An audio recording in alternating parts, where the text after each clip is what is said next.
ലോക്സഭാ തെരഞ്ഞെടുപ്പിന് ഏതാനും ആഴ്ചകൾ ബാക്കി നിൽക്കെ തെരഞ്ഞെടുപ്പ് പ്രഖ്യാപനത്തിന് ദിവസങ്ങൾ മാത്രം അകലെ നിൽക്കെ തെരഞ്ഞെടുപ്പ് കമ്മീഷൻ അംഗം അരുൺ ഗോയലിന്റെ രാജി ആശങ്കയുണർത്തുന്നു. പുതിയ തെരഞ്ഞെടുപ്പ് കമ്മീഷണർമാരെ നിയമിക്കുന്നതിനായി ഈ മാസം 15-ന് യോഗം ചേരുമെന്ന് വാർത്തയുണ്ട്. എന്നാൽ യോഗത്തെപ്പറ്റി വിവരമില്ല എന്ന് ലോക്സഭയിലെ കോൺഗ്രസ് നേതാവ് അധീർ രഞ്ജൻ ചൌധരി പ്രതികരിച്ചു. എന്തിനാണ് അരുൺ ഗോയൽ രാജിവെച്ചത് എന്ന് വ്യക്തമായിട്ടില്ല. ഇലക്ട്രൽ ബോണ്ട് വിഷയത്തിൽ നാളെ SBI സമർപ്പിച്ച സത്യവാങ്മൂലം സുപ്രീം കോടതി പരിഗണിക്കുന്നുണ്ട്. CPIM-ഉം SBIക്കെതിരെ കോടതിയലക്ഷ്യ ഹർജി നൽകിയിട്ടുണ്ട്. ജൂൺ 30 വരെ സമയം വേണമെന്ന SBIയുടെ ആവശ്യത്തിൽ ഇലക്ഷൻ കമ്മീഷൻ പ്രതികരിച്ചിട്ടില്ല. ഗോയലും മുഖ്യ തെരഞ്ഞെടുപ്പ് കമ്മീഷണർ അരുൺ കുമാറും തമ്മിൽ നല്ല ബന്ധത്തിലല്ല എന്ന് വാർത്തകളുണ്ടായിരുന്നു. എങ്കിലും SBI വിഷയത്തിൽ അഭിപ്രായ വ്യത്യാസമുണ്ടായിരുന്നു എന്ന് വ്യക്തവുമല്ല. ചോദ്യം, കമ്മീഷണറുടെ രാജി എന്തിന്?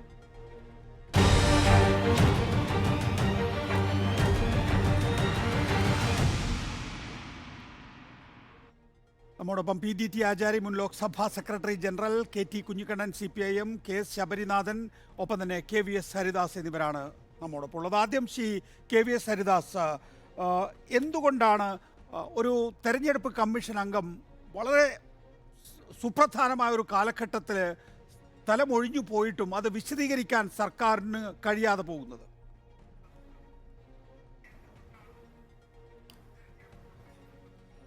അല്ല നികേഷ്, ഞാൻ മനസ്സിലാക്കിയത് അദ്ദേഹം രാജിക്ക് കാരണമായി പറഞ്ഞത് വ്യക്തിപരമായ കാരണങ്ങളാണ്. അപ്പോൾ വ്യക്തിപരമായ കാരണങ്ങൾ കൊണ്ട് തുടരാൻ കഴിയില്ല എന്ന് പറഞ്ഞ് കത്ത് കൊടുത്താൽ അത് സ്വീകരിക്കുകയും ചെയ്തിട്ടുണ്ട്.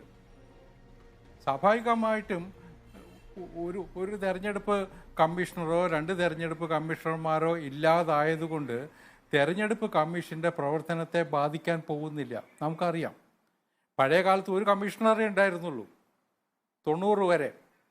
പിന്നീട് ഈ TN ശേഷൻ വന്ന സമയത്ത് TN ശേഷനെ നിയന്ത്രിക്കാൻ വേണ്ടിയിട്ടാണ് അറിയാലോ വേറെ 2 കമ്മീഷണർമാരെ കൊണ്ടുവന്നത്. അത് ചരിത്രമാണ്. പക്ഷേ അവസാനം ആ 2 കമ്മീഷണർമാരെ നിയമിക്കുന്നതിൽ നിന്ന് പിൻവാങ്ങേണ്ടി വന്നു.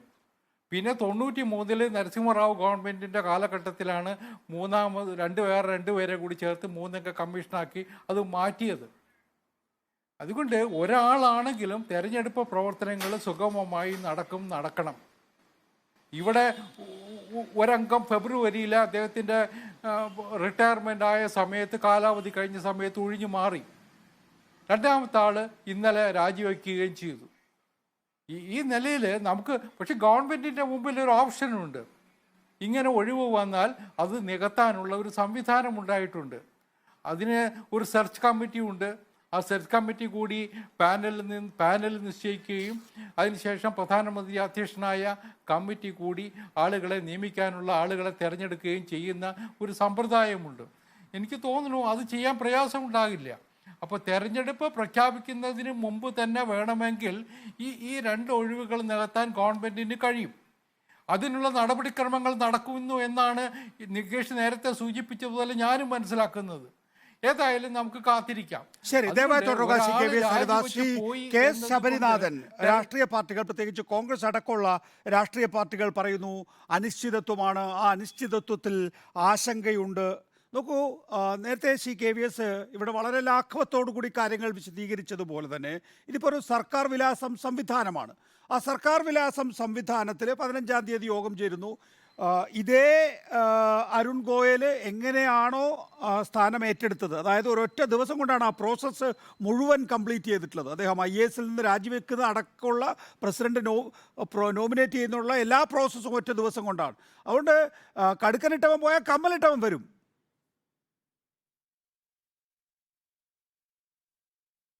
അതെ നികേഷ്, ആദ്യമേ മനസ്സിലാക്കേണ്ടത് ഇലക്ഷൻ കമ്മീഷൻ എന്ന് പറഞ്ഞാൽ ഒരു കോൺസ്റ്റിറ്റ്യൂഷണൽ ബോഡിയാണ്. ആർട്ടിക്കിൾ 324 പ്രകാരമാണ് ചീഫ് ഇലക്ഷൻ കമ്മീഷണറെയൊക്കെ തിരഞ്ഞെടുക്കുന്നത്. അങ്ങനെയുള്ള ഒരു കോൺസ്റ്റിറ്റ്യൂഷണൽ ബോഡിയിൽ എങ്ങനെ ഒരു ഇലക്ഷൻ കമ്മീഷണറെ പിൻവാതിലൂടെ നിയമിക്കാൻ പറ്റും എന്നുള്ളതിൻ്റെ ഏറ്റവും വലിയ ഉദാഹരണമായിരുന്നു 2021-22 ഈ ശ്രീ അരുൺ ഗോയലിനെ കൊണ്ടുവന്നത്. അദ്ദേഹം ഇൻഡസ്ട്രി സെക്രട്ടറി ആയിരുന്നു, അതിനു മുമ്പ് കൾച്ചറൽ സെക്രട്ടറി ഒക്കെ ആയിരുന്നു. അപ്പോൾ ആ സമയത്തൊക്കെ RSSുമായിട്ട് പല പ്രോജക്റ്റുകൾക്ക് നല്ല ബന്ധം അദ്ദേഹത്തിനുണ്ടെന്നുള്ള വലിയ പരാതികൾ ആ സമയത്തുണ്ടായിരുന്നു. എന്തായാലും അദ്ദേഹം അവധിയെടുത്ത് VRS എടുത്തതിൻ്റെ പിറ്റേ ദിവസം, ഏകദേശം കൂളിംഗ് പീരീഡ് പോലും ഇല്ലാതെ ഒരു ദിവസം കൊണ്ട് ഫയൽ പുട്ടപ്പ് 24 മണിക്കൂറിനകത്ത് അദ്ദേഹത്തിന് ചീഫ് ഇലക്ഷൻ കമ്മീഷണറായിട്ട് അദ്ദേഹത്തെ അപ്പോയിന്റ് ചെയ്തിരുന്നു. അതിനുശേഷം 2027 ടെന്യൂർ കണ്ടിന്യൂ ചെയ്യാണെങ്കിൽ ഒരു പക്ഷേ പുതിയ ചീഫ് ഇലക്ഷൻ കമ്മീഷണർ ആകേണ്ട ആളാണ് അരുൺ ഗോയൽ. അപ്പോൾ അരുൺ ഗോയൽ എന്ന ഉദ്യോഗസ്ഥന്റെ ചില പ്രത്യേക രാഷ്ട്രീയ താല്പര്യങ്ങളെക്കുറിച്ച് വലിയ ചർച്ചകൾ വന്നു. ഈവൻ സുപ്രീം കോടതി പോലും ഇതിനെതിരെ ഈ വിഷയം ചർച്ച ചെയ്തപ്പോൾ പറഞ്ഞ ഒരു കാര്യം, ഒരു ദിവസം കൊണ്ട് എങ്ങനെയാണ് ഇത്ര പെട്ടെന്നൊരു സുപ്രധാന തീരുമാനം എടുത്തതെന്നൊരു ചോദ്യമുണ്ട്. എൻ്റെ രണ്ടാമത്തെ പ്രധാനപ്പെട്ട ഒരു വിഷയം ഈ അടുത്ത കാലത്ത് ഉണ്ടായിട്ടുള്ള ഒരു അമെൻമെൻറ്റ്, 2023 അമെൻമെൻറ്റ് പ്രകാരം ഇലക്ഷൻ കമ്മീഷണറെ സാധാരണ തിരഞ്ഞെടുക്കുന്നത് നമ്മുടെ സുപ്രീം കോടതി ജഡ്ജിയുടെ ഈക്വൽ സ്റ്റേറ്റസ് ആണ്. അവരെ തിരഞ്ഞെടുക്കുന്നതിൽ പ്രധാനമന്ത്രിയുണ്ട്, പ്രതിപക്ഷ നേതാവുണ്ട്, ചീഫ് ജസ്റ്റിസ് ഓഫ് ഇന്ത്യയുണ്ട്, ആണ് മെയിനായിട്ട് ആ പാനലിലുള്ളത്. ഇപ്പോൾ ചെയ്തിരിക്കുന്നത് ചീഫ് ജസ്റ്റിസ് ഓഫ് ഇന്ത്യ എന്ന് പറഞ്ഞ ആളെ ഒഴിവാക്കിയിട്ട് പ്രധാനമന്ത്രിയുടെ ഇംഗിതം അനുസരിച്ച് ഇന്ത്യയിലെ ഒരു ക്യാബിനറ്റ് മന്ത്രിക്ക് ഇരിക്കാമെന്നാണ് പറയുന്നത്. അപ്പോൾ നേരത്തെ ശ്രീ ഹരിദാസ് രാഘവത്തോട് പറഞ്ഞതുപോലെ നാളെ ഈ കമ്മിറ്റി ഇരിക്കാതിരിക്കാം. അതിനകത്ത് പ്രതിപക്ഷ നേതാവ് മാറിയിരുന്നാലും വിയോജിച്ചാലും അതിനകത്ത് രണ്ടാൾക്കാർ സർക്കാരിന്റെ ഭാഗമാണ്. അപ്പോൾ ഒരു ബോഡിയിൽ 50% കൂടുതൽ സർക്കാരിന്റെ ആളുകൾ വരാതിരിക്കാനുള്ള നിഷ്കർഷ വെച്ചാണ് പണ്ട് പ്രധാനമന്ത്രിയും അതിനുശേഷം ചീഫ് ജസ്റ്റിസും അതോടൊപ്പം നിഷ്പക്ഷ പോസ്റ്റായിട്ടുള്ള സ്പീക്കറും ഉണ്ടെന്ന് തോന്നുന്നു, പിന്നെ പ്രതിപക്ഷ നേതാവും ഉള്ളത്. അപ്പോൾ രണ്ടുപേരും മന്ത്രിസഭയുടെ ആളുകൾ വരുമ്പോൾ ഇഷ്ടമുള്ള ആളെ വീണ്ടും വെക്കാൻ കഴിയും. ഇതിന്റെ പ്രശ്നം ഈ ഒരു സമയത്തിന്റെയാണ് ഒരു സംശയം എല്ലാവർക്കും ഉള്ളത്. കാരണം ഞാൻ മനസ്സിലാക്കുന്നത് നാളെ മറ്റന്നാളുമായി വലിയ ഇലക്ഷനുമായി ബന്ധപ്പെട്ടുള്ള ഉദ്യോഗസ്ഥലത്തിലുള്ള മീറ്റിങ്ങുകളുണ്ട്. 13-ാം തീയതി ഇവർ ജമ്മു കശ്മീരിലേക്ക് പോകുന്നു. ആ ഒരു സമയത്തോടു കൂടി തന്നെ നമ്മൾ ഇലക്ഷൻ പ്രഖ്യാപിക്കുമെന്നാണ് നമ്മളെല്ലാവരും വിശ്വസിക്കുന്നത്. അപ്പം നേരത്തെ ശ്രീ ഹരിദാസ് പറഞ്ഞു പണ്ട് ഒരു ഇലക്ഷൻ കമ്മീഷണറെ ഉള്ളായിരുന്നുള്ളൂ. അതിൽ നിന്ന് എന്തുമാത്രം മാനങ്ങൾ മാറി. ഇനി ഏറ്റവും കൂടുതൽ കോംപ്ലക്സ് ആയിട്ടുള്ള ഒരു വർക്കാണ് ഇന്ത്യൻ ഇലക്ഷൻ കമ്മീഷൻ. പണ്ട് സുകുമാർ സെൻ മുതൽ ശ്രീ TN ശേഷൻ വരെയുള്ള ആളുകൾ, പ്രഗത്ഭരായിട്ടുള്ള ആളുകളുടെ ശേഷം വന്നിട്ടുള്ളവർ ഒരു ടീമായിട്ടാണ് വർക്ക് ചെയ്യുന്നത്. കാരണം ഇത്രയും കോംപ്ലക്സ് ആയിട്ടുള്ള, ഇത്രയും EVM അടക്കമുള്ള വളരെ കോംപ്ലക്സ് ഡൈനാമിക് ആയിട്ടുള്ള സാധനമാണ്. 91 ശേഷം പുതിയ ഇലക്ഷൻ കമ്മീഷണറെ വെച്ചതിൻ്റെ ഒരു കാരണം തന്നെ ഈ കോംപ്ലക്സിറ്റി കാരണമാണ്. കൂടുതൽ വോട്ടർമാരുടെ വയസ്സ് 18 വയസ്സാക്കി. അതിനുശേഷം കോടിക്കണക്കിന് ആളുകൾക്ക് വോട്ട് ചെയ്ത് സംവിധാനം കൺട്രോൾ ചെയ്യാൻ പ്രത്യേകിച്ച് ഈ 3 ആളുകൾ തന്നെ പര്യാപ്തമല്ലാത്ത ഒരു അവസ്ഥയാണെന്ന് എനിക്ക് തോന്നുന്നത്. അപ്പൊ ഇതിന്റെ കാരണം എന്താണ്? ഒരു പേടി, ശ്രീ കപിൽ സിബിലൊക്കെ പറഞ്ഞത്, ശ്രീ ജയറാം രമേശൊക്കെ പറഞ്ഞതുപോലെ തന്നെ ഒരു രാഷ്ട്രീയ താല്പര്യങ്ങൾ ഉണ്ടോ എന്നുള്ളതാണ്. നമുക്കത് അറിയില്ല. അദ്ദേഹം പറഞ്ഞതിന് ചിലപ്പോൾ നമ്മൾ ഇന്നലെ തന്നെ കണ്ടില്ല, ഹൈക്കോടതിയുടെ ഒരു ജഡ്ജി രാജിവെച്ച് ഇന്ന് വെസ്റ്റ് ബംഗാളിൽ BJPയുടെ സ്ഥാനാർത്ഥിയാവുകയാണ്. പിന്നെ നമ്മുടെ കണ്ണിലെല്ലാം മുന്നിൽ ഇപ്പോൾ ഫ്രഷ് ആയിട്ടുള്ള ഒരു ഓർമ്മ, ചണ്ഡീഗഡിൽ ആം ആദ്മിയുടെയും കോൺഗ്രസിന്റെയും സംയുക്ത മേയർ സ്ഥാനാർത്ഥിയെ തോപ്പിക്കാൻ വേണ്ടി അയാളെ പരിഗണിച്ചാലോ പുതിയ തെരഞ്ഞെടുപ്പ് കമ്മീഷണറായിട്ട്? വോട്ട് ചെയ്ത ആളുകളുടെ അറിയില്ല, അതിനകത്തുള്ള മാനദണ്ഡങ്ങൾ അദ്ദേഹം വരുമോ എന്നുള്ളത് അറിയില്ല. എന്നിരുന്നാലും അത് ബ്ലേറ്റന്റായി ക്യാമറകളുടെ മുന്നിൽ ഇരുന്നുകൊണ്ട് 8 വോട്ടുകൾ അദ്ദേഹം വോട്ട് ചെയ്ത സ്ലിപ്പിൽ പേരെഴുതുകയാണ്, അവിടെ മാർക്കിംഗ് ഇടുകയാണ്. അപ്പൊ അത്രയും ബ്ലേറ്റന്റ് ആയിട്ട് സർക്കാർ നിൽക്കുന്ന സർക്കാർ ഉദ്യോഗസ്ഥർ ആലോചിക്കണം. ഒരു മേയർ ഇലക്ഷനില് വ്യക്തമാണ്. ഞാൻ വരാം ശ്രീ ശബരിനാഥൻ താങ്കളിലേക്ക്. PGT ആചാരി, മുൻ ലോക്സഭാ സെക്രട്ടറി ജനറൽ നമ്മോടൊപ്പം ഉണ്ട്. ശ്രീ PGT ആചാരി, വ്യക്തിപരമായ കാരണങ്ങളാൽ എന്നാണ്, അതിനപ്പുറത്തേക്ക് അരുൺ ഗോയൽ വിശദീകരിച്ചിട്ടില്ല, സർക്കാർ വിശദീകരിച്ചിട്ടില്ല, വിശദീകരിക്കണമെന്നില്ല. ഇല്ല, തീർച്ചയായിട്ടും അങ്ങനെ ഒരു വിശദീകരണം കൊടുക്കണമെന്നില്ലല്ലോ. റെസിഗ്നേഷൻ എന്ന് പറയുമ്പോൾ പല കാരണങ്ങളുണ്ടാവാം. വ്യക്തിപരമായ കാരണങ്ങളായിരിക്കണമല്ലോ റെസിഗ്നേഷന്റെ പ്രധാന കാരണം. അപ്പൊ അത് അവർ ഡിസ്ക്ലോസ് ചെയ്യാൻ താല്പര്യമില്ലെങ്കിൽ അത് ആരും നിർബന്ധിക്കാൻ പറ്റില്ല. എന്താണ് നിങ്ങളുടെ വ്യക്തിപരമായ കാരണം എന്നൊന്നും പറയാൻ പറ്റത്തില്ല. പക്ഷേ ഒരു സംശയം ഉണ്ടാവുക സ്വാഭാവികമാണ്. കാരണം ഈ ഒരു അവസരത്തിൽ ഇലക്ഷൻ നടക്കാൻ പോകുന്ന, ഇലക്ഷന്റെ ഷെഡ്യൂൾ അനൗൺസ് ചെയ്യാൻ പോകുന്ന ഈ ഒരു സമയത്ത് എനിക്ക് തോന്നുന്നത് ഈ ആഴ്ച ഒടുവിൽ ഒരു മിഡിൽ ഓഫ് ദി വീക്കിലേക്ക് ഈ ഇലക്ഷന്റെ ഷെഡ്യൂളൊക്കെ അനൗൺസ് ചെയ്യുമെന്നാണ് തോന്നുന്നത്. അപ്പൊ ആ ഒരു സമയത്ത് ഇലക്ഷൻ കമ്മീഷൻ വളരെയധികം ബിസി ആയിരിക്കുന്ന ഒരു സമയത്ത് അവർ ഇങ്ങനെ പല സംസ്ഥാനങ്ങളിലും ടൂർ ചെയ്ത് ഇലക്ഷന്റെ പ്രിപ്പറേഷൻ റിവ്യൂ ചെയ്ത് അങ്ങനെ നടക്കുന്ന ഒരു സമയത്ത് പെട്ടെന്ന് ഇദ്ദേഹം ഒരു പ്രകോപനവും ഇല്ലാതെ ഇദ്ദേഹം റിസൈൻ ചെയ്യേണ്ട കാര്യം എന്താണ്? അതിനെ കുറിച്ചൊക്കെ ധാരാളം ആളുകൾക്ക് മനസ്സിൽ സംശയങ്ങളുണ്ട്. പക്ഷെ ആർക്കും ഒന്നും അറിയത്തില്ല എന്താണ് പ്രധാന കാരണമെന്നൊക്കെ ഉള്ളത്. അത് സ്വാഭാവികമാണ്. പിന്നെ ഓഫ് കോഴ്സ് ഗവൺമെന്റിനെ സംബന്ധിച്ചിടത്തോളം ഇപ്പോ 2 വേക്കൻസി ഉണ്ട്. 2 വേക്കൻസി ഫില്ല് ചെയ്യാൻ അവർക്ക് പ്രയാസമൊന്നുമില്ലേ? ഇപ്പൊ ഞാനിത് പത്രങ്ങളിൽ നിന്ന് മനസ്സിലാക്കിയത് ഈ അധീർ രഞ്ജൻ ചൗധരിക്ക് നോട്ടീസ് അയച്ചിട്ടുണ്ടെന്നാണ് അറിയുന്നത്. അതായത് അടുത്ത ആഴ്ചയിലെങ്ങാണ്ട് ഇത് കൂടാൻ പോകുന്നു.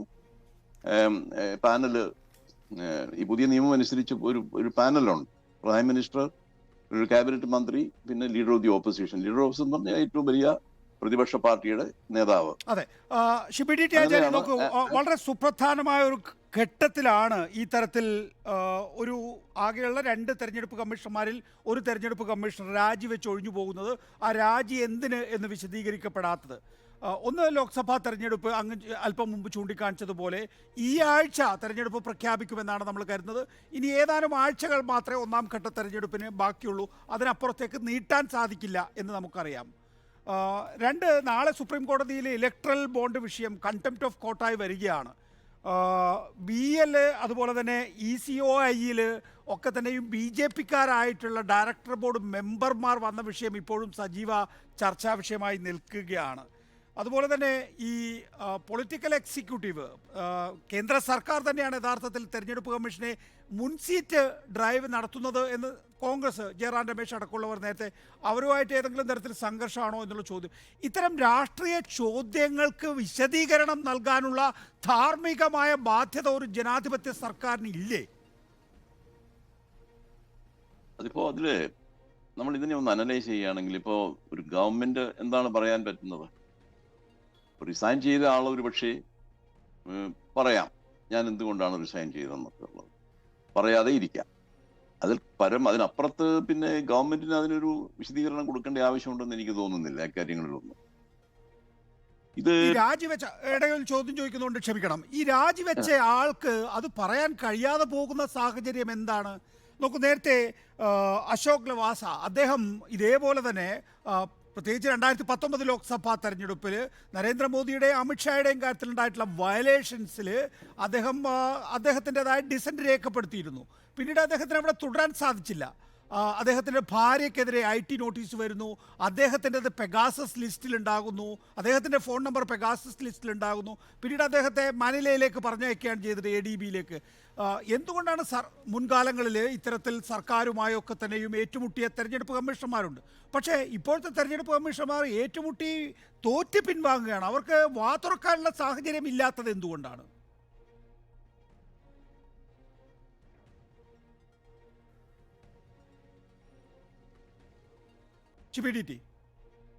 അതെ, ഇപ്പൊ ഈ ഇലക്ഷൻ കമ്മീഷണർമാരെ തിരഞ്ഞെടുക്കുന്ന ആ ഒരു പ്രോസസ് അത് നമ്മൾ നോക്കിയാൽ അതിന്റെ ആ പാനൽ നോക്കുക.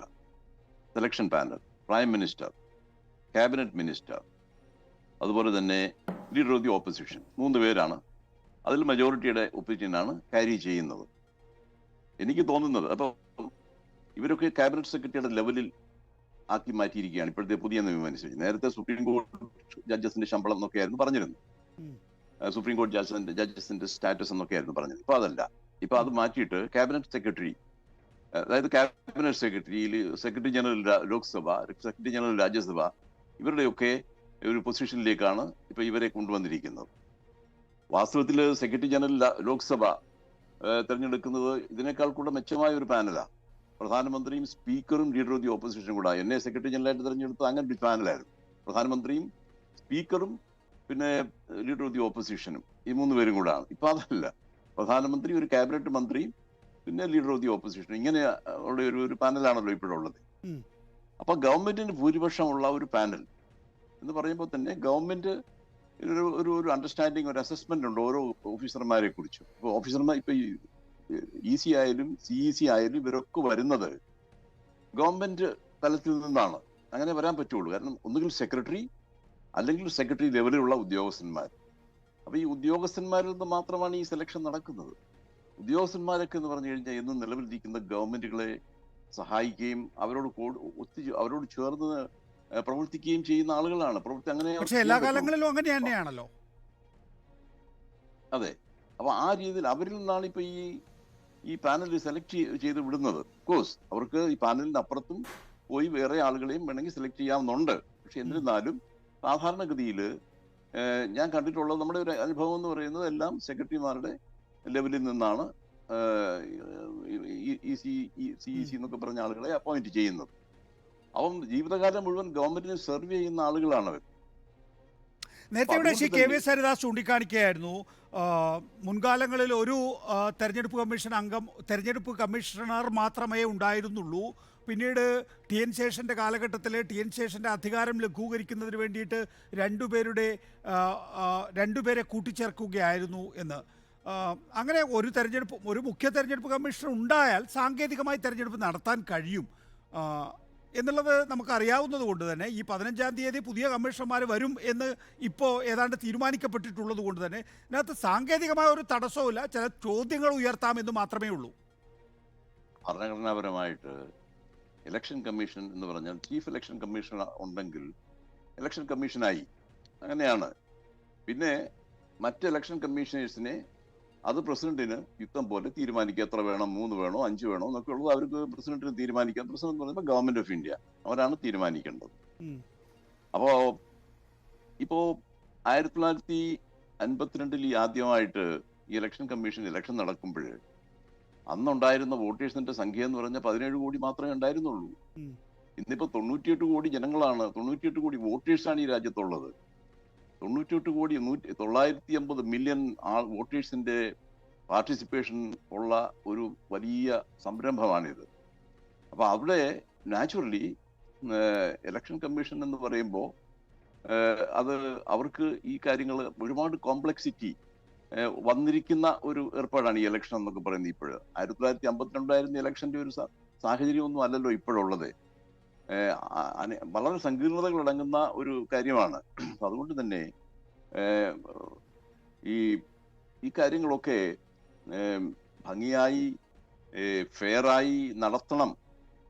അതിനുവേണ്ടി ചുമതലപ്പെടുത്തിയിരിക്കുന്ന ഒരു സ്ഥാപനമാണ് ഈ ഇലക്ഷൻ കമ്മീഷൻ എന്ന് പറയുന്നത്. ഇലക്ഷൻ ഫെയർ ആയിട്ട് നടത്തിയിരിക്കണം എന്നുള്ളത് അവരുടെ ഒരു കോൺസ്റ്റിറ്റ്യൂഷണൽ മാൻഡേറ്റ് ആണ്. അപ്പൊ അതനുസരിച്ച് ഇലക്ഷൻ കമ്മീഷനിൽ ആവശ്യമായ അംഗസംഖ്യ ഉണ്ടായിരിക്കേണ്ടത് ആവശ്യമാണ് എന്നുള്ളതിനെ കുറിച്ച് തർക്കമൊന്നുമില്ല.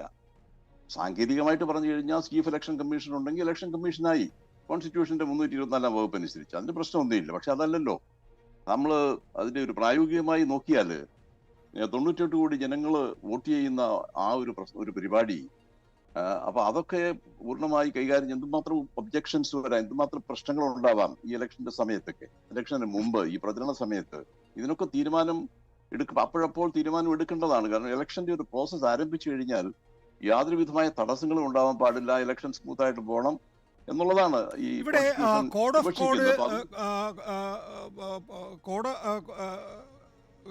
പ്രധാനമായും ചട്ടലംഘനം ഉണ്ടാകുന്നുണ്ടോ, മോഡൽ കോഡ് ഓഫ് കോണ്ടക്ട് ലംഘിക്കപ്പെടുന്നുണ്ടോ എന്നുള്ള വിഷയം, അത് ഇനി പരിശോധിക്കാൻ ഒരാളെ ഉണ്ടാകുകയുള്ളൂ എന്നുള്ള സ്ഥിതിവിശേഷം ഉറപ്പുവരുത്തിയിട്ടുണ്ട്. തെരഞ്ഞെടുപ്പിൻ്റെ ഷെഡ്യൂള് തീരുമാനിക്കേണ്ടതിന് ഒരു തെരഞ്ഞെടുപ്പ് കമ്മീഷണർ മാത്രമേ ഉണ്ടാവുകയുള്ളൂ എന്ന് ഉറപ്പുവരുത്തിയിട്ടുണ്ട്. സ്വാഭാവികമായും ആ തരത്തിലുള്ള ആശങ്കകൾ രാഷ്ട്രീയ പാർട്ടികൾക്കുണ്ടാകാം. പക്ഷേ ഗവൺമെന്റിന്റെ ഭാഗത്തുനിന്ന് ഇപ്പോൾ നമ്മൾ അറിയുന്നത്, പത്ര റിപ്പോർട്ടുകളൊക്കെ നോക്കിയാൽ മനസ്സിലാവുന്നത്, ഗവൺമെന്റ് ഈ വേക്കൻസികൾ ഫില്ല് ചെയ്യാനുള്ള തീരുമാനം എടുത്തിട്ടുണ്ട്. അതിനുവേണ്ടിയുള്ള ആരംഭ നടപടികളൊക്കെ തുടങ്ങിയിരിക്കുന്നു എന്നുള്ളതാണ് മനസ്സിലാക്കുന്നത്. അത് ആവശ്യമാണ് എന്ന് ആണ് എൻ്റെ ഒരു അഭിപ്രായം. ഈ രാജീവ് കുമാർ, ഈ ഇലക്ഷൻ കഴിഞ്ഞ രാജീവ് കുമാർ റിട്ടയർ ചെയ്യുകയാണ്. പിന്നെ 2027 ഡിസംബർ 5 വരെ, ഏതാണ്ട് 2028 വരെ മുഖ്യ തെരഞ്ഞെടുപ്പ് കമ്മീഷണർ ആകേണ്ട അരുൺ ഗോയലാണ് വ്യക്തിപരമായ കാരണങ്ങളാൽ എന്ന് പറഞ്ഞ് രാജിവെച്ച് പോകുന്നത്. സീനിയോറിറ്റി പ്രകാരം ഈ തെരഞ്ഞെടുപ്പ് കഴിഞ്ഞ് പിന്നീട് എല്ലാ തെരഞ്ഞെടുപ്പുകളും 2028 വരെയുള്ള എല്ലാ തെരഞ്ഞെടുപ്പുകളും നടത്തേണ്ടത് അരുൺ ഗോയലാണ്. അങ്ങനെ വ്യക്തിപരമായ ഒരു കാരണങ്ങൾ പറഞ്ഞ് ഏറ്റവും ഉന്നതമായിട്ടുള്ള ഭരണഘടനാ പദവി ഒഴിഞ്ഞു പോകാൻ ഒരാൾ തീരുമാനിക്കുമ്പോൾ അതിൻ്റെ പിന്നിൽ രാഷ്ട്രീയ കാരണങ്ങളില്ല എന്ന് നമ്മൾ അനുമാനിക്കണം. അതല്ല അതിന്റെ, അതായത് ഒരു കാര്യം ഞാൻ പറയാം. അതായത് 2027 വരെ ടേം ഉണ്ടായിരുന്ന ഒരാള് 2024 ആരംഭത്തിൽ തന്നെ രാജിവെക്കുകയും അത് അദ്ദേഹത്തിന് ചീഫ് ഇലക്ഷൻ കമ്മീഷണർ ആകാനുള്ള യോഗ്യത ഉണ്ടായിരുന്നു, അതിനുള്ള സമയമുണ്ട്. അങ്ങനെയൊക്കെ ഇരിക്കുമ്പോൾ പെട്ടെന്ന് രാജിവെക്കുക എന്ന് പറയുമ്പോൾ എന്തോ അതുപോലുള്ള കാരണങ്ങൾ ഉണ്ടായിരിക്കണം എന്നുള്ളത് നമുക്ക് ചിന്തിക്കാം. അതിന് സംശയമൊന്നുമില്ല. പക്ഷെ എന്തായിരിക്കും കാരണം എന്നുള്ളതിനെ കുറിച്ചൊന്നും നമുക്ക് പറയാൻ പറ്റില്ല. അതെല്ലാം ഊഹാപോഹങ്ങൾ എന്നുള്ളതാണ്. അത് അടുത്ത ദിവസങ്ങളിൽ ഒരു പക്ഷേ കുറെ കൂടെ വ്യക്തമാകുമെന്ന് എനിക്ക് തോന്നുന്നു. നന്ദി ശ്രീ പി ടി ആചാരി. ശ്രീ കെ വി സരിദാസ്, അത്ര നിഷ്കളങ്കമാകില്ല കാര്യങ്ങളെന്ന് താങ്കളുടെ മനസ്സുപോലും പറയുന്നുണ്ടല്ലോ. നോക്കൂ, അതിനകത്താണ് നേരത്തെ ഉന്നയിക്കപ്പെട്ടിട്ടുള്ള പല വിഷയങ്ങൾ നമ്മുടെ മുന്നിലേക്ക് വരുന്നത്. ആ വിഷയങ്ങൾ എന്താണ്? നേരത്തെ വി വി പാറ്റുമായി ബന്ധപ്പെട്ട് കോൺഗ്രസ് അടക്കമുള്ള ഇന്ത്യ ബ്ലോക്ക് ആകെ തന്നെയും തെരഞ്ഞെടുപ്പ് കമ്മീഷനോട് ഒരു മീറ്റിംഗ് ആവശ്യപ്പെട്ടിരുന്നു. കഴിഞ്ഞ 8 മാസമായിട്ട് ആ മീറ്റിംഗ് അനുവദിച്ചിട്ടില്ല. ഒന്ന്. രണ്ട്, നാളെ ഇലക്ട്രൽ ബോണ്ട് വിഷയം ഞാൻ നേരത്തെ അത് ചൂണ്ടിക്കാണിച്ചു. കണ്ടംപ്റ്റ് ഓഫ് കോർട്ടാണ് വരുന്നത്. അക്കാര്യത്തിൽ തെരഞ്ഞെടുപ്പ് കമ്മീഷൻ ഇതുവരെ നിലപാട് വ്യക്തമാക്കിയിട്ടില്ല. ബെല്ലിൻ്റെ ഡയറക്ടർമാരായി BJP-ക്കാരെ നിയമിച്ചു എന്ന വിഷയത്തിൽ എന്ത് നിലപാടാണ് തെരഞ്ഞെടുപ്പ് കമ്മീഷൻ ഉള്ളത് എന്നത് സംബന്ധിച്ച് വ്യക്തമായിട്ടില്ല.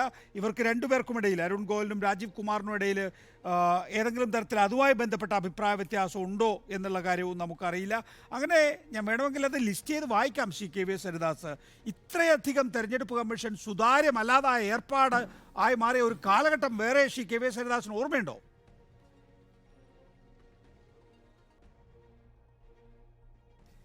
നികേഷ്, ഞാൻ ഓരോന്നോരോന്നായിട്ട് മറുപടി പറയാം. എൻ്റെ കയ്യിൽ മറുപടിയുണ്ട്.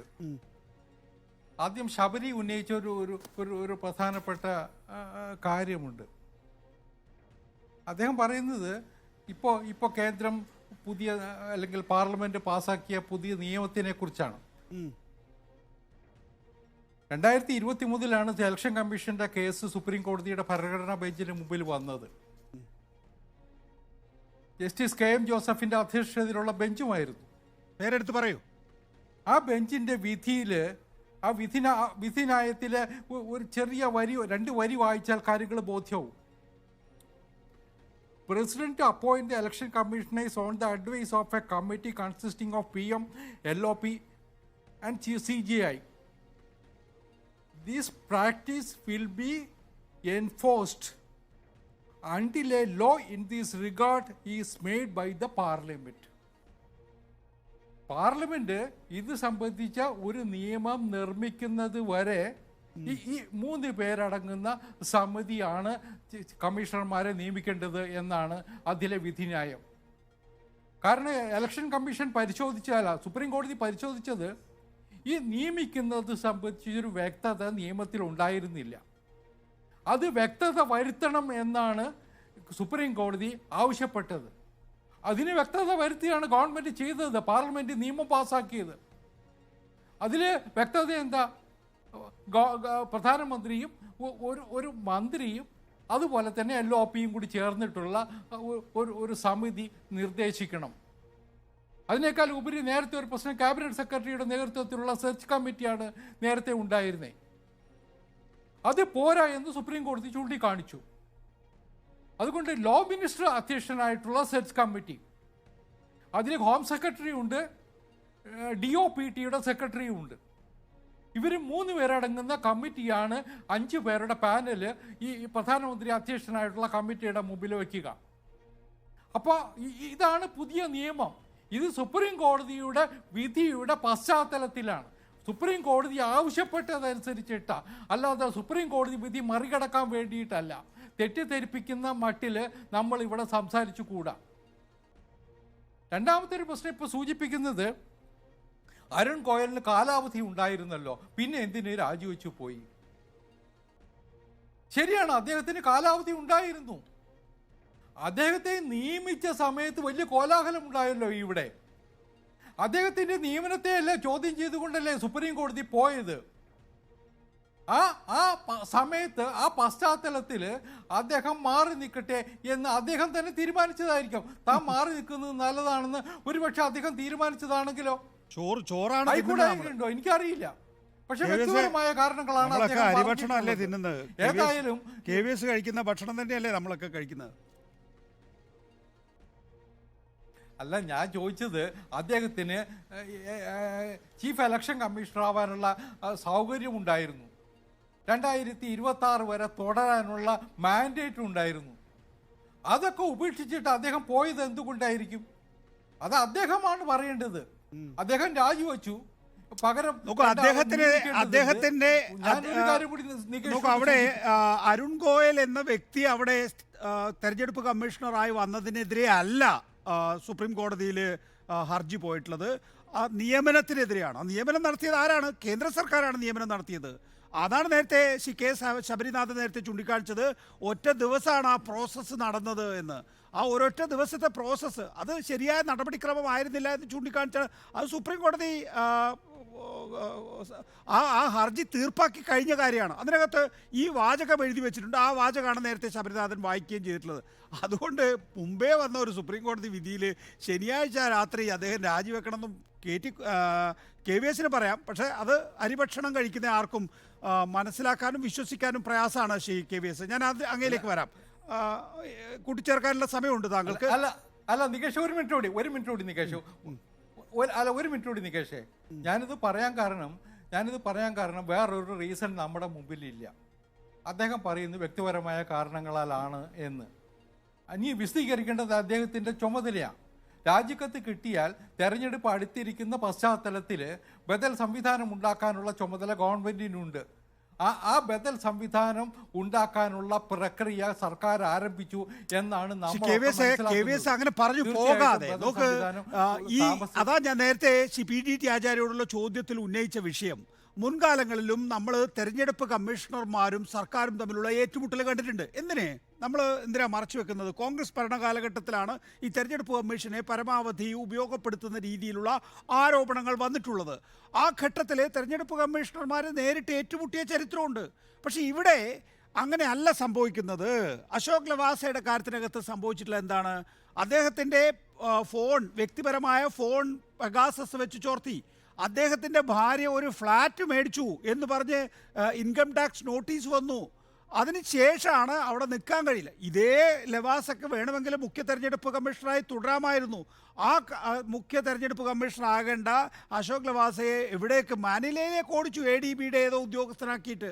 അപ്പോൾ ഇത് പഴയ കാലങ്ങളെ പോലെ ഉദ്യോഗസ്ഥന്മാർക്ക് നട്ടലില്ലാത്തതുകൊണ്ടോ അല്ലെങ്കിൽ ഉദ്യോഗസ്ഥന്മാരെ ഭീഷണിപ്പെടുത്തുന്നതിൻ്റെ അളവ് വർദ്ധിക്കുന്നത് കൊണ്ടോ അവർക്ക് സർക്കാരുമായി ഏറ്റുമുട്ടാൻ, അല്ലെങ്കിൽ ഈ തരത്തിലുള്ള സർക്കാരുമായി ഏറ്റുമുട്ടാൻ കഴിയുന്നില്ല ശ്രീ KVS.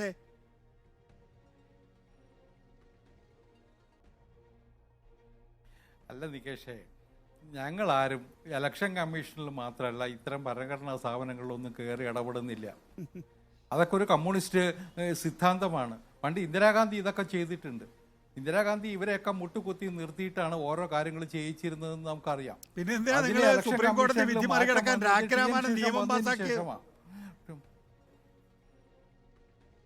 രായ്ക്ക് രാമായണൻ അല്ലെന്ന് നിയമം പാസ്സാക്കണമെന്ന് സുപ്രീം കോടതി പറഞ്ഞതിന്റെ അടിസ്ഥാനത്തിലാണ്. അങ്ങനെയൊന്നും പറഞ്ഞിട്ടില്ല. നിയമം പാസ്സാക്കണം, പുതിയ നിയമം ഉണ്ടാകുന്നത് വരെ ഈ സംവിധാനം തുടരണം.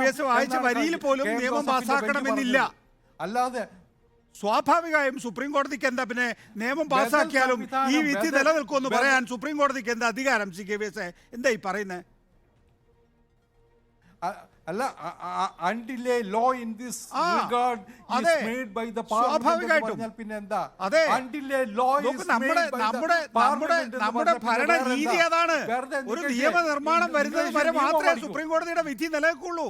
അതിനിപ്പോ അതിനകത്ത് എഴുതിയാലും ഇല്ലെങ്കിലും, അത് KT ജോസഫ് ആണെങ്കിലും വേറെ ആരെങ്കിലും ആണെങ്കിലും, KM ജോസഫ്. അതുകൊണ്ട് ഞങ്ങൾ സുപ്രീം കോടതി പറഞ്ഞത്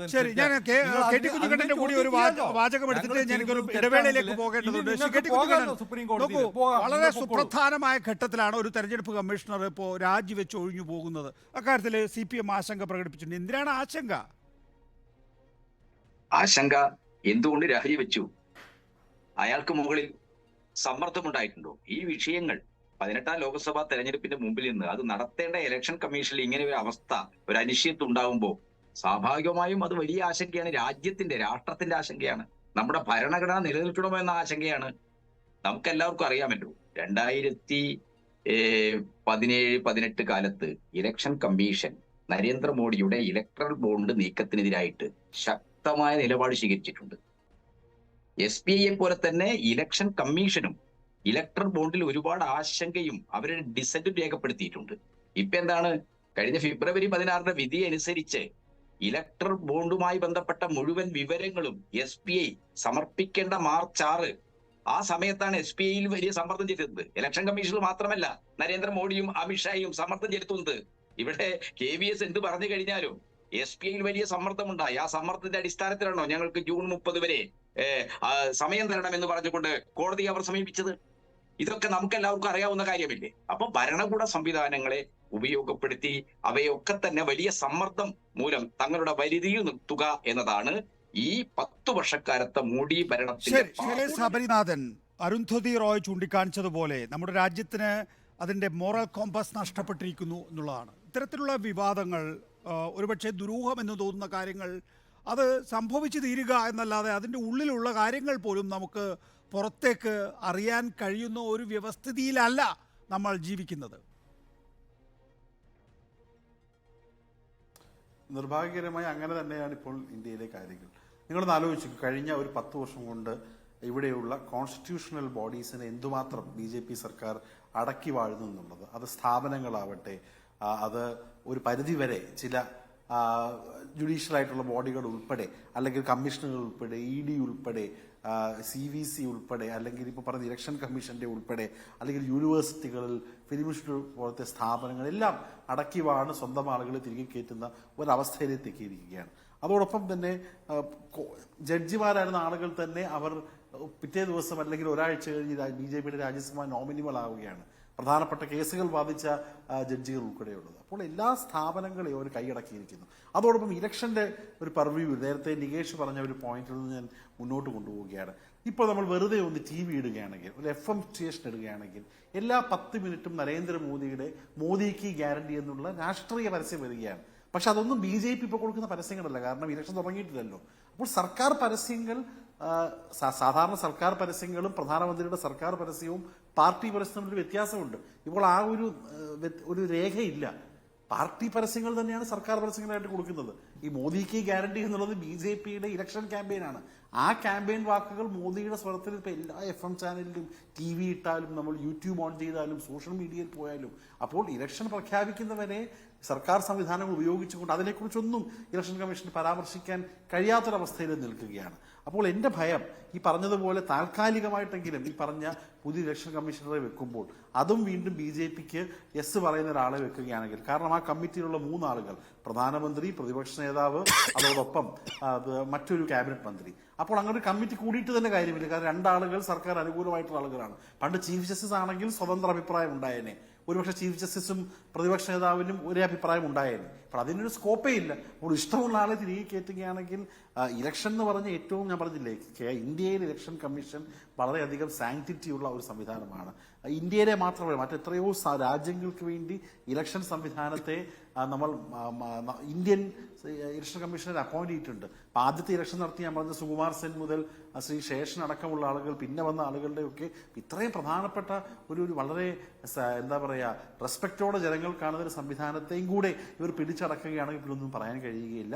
ഇലക്ഷൻ നേരായിട്ടുള്ള വിഷയങ്ങളിൽ ഒരുപക്ഷെ ചർച്ച ചെയ്യുകയാണെങ്കിൽ, വോട്ടെടുപ്പ് നടക്കുകയാണെങ്കിൽ BJPക്ക് പറയുന്ന ഈ ഒരു ഗുണം കിട്ടില്ല എന്ന് മനസ്സിലാക്കൊണ്ടായിരിക്കും. എന്തായാലും ഞാൻ കൂടുതൽ വായിക്കുന്നില്ല. എന്താണ് കാരണം എന്നുള്ളത് ഇതുവരെ ശ്രീ അരുൺ ഗോയലും പറഞ്ഞിട്ടില്ല. അത് ഇലക്ഷൻ കമ്മീഷൻ പറഞ്ഞു. ഞാൻ ചിലയിടത്തൊന്ന് വായിച്ച കാര്യമാണ്. കഴിഞ്ഞ ആഴ്ച കൽക്കട്ടയിൽ പ്രസ് മീറ്റ് ഉണ്ടായിരുന്നു. ആ കൽക്കട്ടയിൽ നടന്ന ഇലക്ഷൻ കമ്മീഷൻ മീറ്റിംഗിന് ശേഷം, ആ പ്രസ് മീറ്റിന് മുമ്പ് ബഹുമാനപ്പെട്ട ഇപ്പോഴത്തെ ഇലക്ഷൻ കമ്മീഷണറുമായിട്ടുള്ള അല്ലെങ്കിൽ സർക്കാരുമായിട്ടുള്ള വിഷയങ്ങൾ കാരണം ആ പ്രസ് മീറ്റിൽ പങ്കെടുക്കാതെ, ഷെഡ്യൂൾ ചെയ്ത പ്രസ് മീറ്റ് പങ്കെടുക്കാതെ ക്യാൻസൽ ചെയ്ത് അദ്ദേഹം ഫ്ലൈറ്റ് നേരത്തെയാക്കി ഡൽഹിയിലേക്ക് പോയി. അപ്പൊ അതേപോലെ പല ചിത്രങ്ങളും ഇവർ തമ്മിലുണ്ട്. അതെന്താണെന്നുള്ളത് അറിയില്ല. പക്ഷെ അറിയാൻ ഇന്ത്യയിലെ പൗരന്മാരും വോട്ടർമാരും ബാധ്യസ്ഥരാണ്.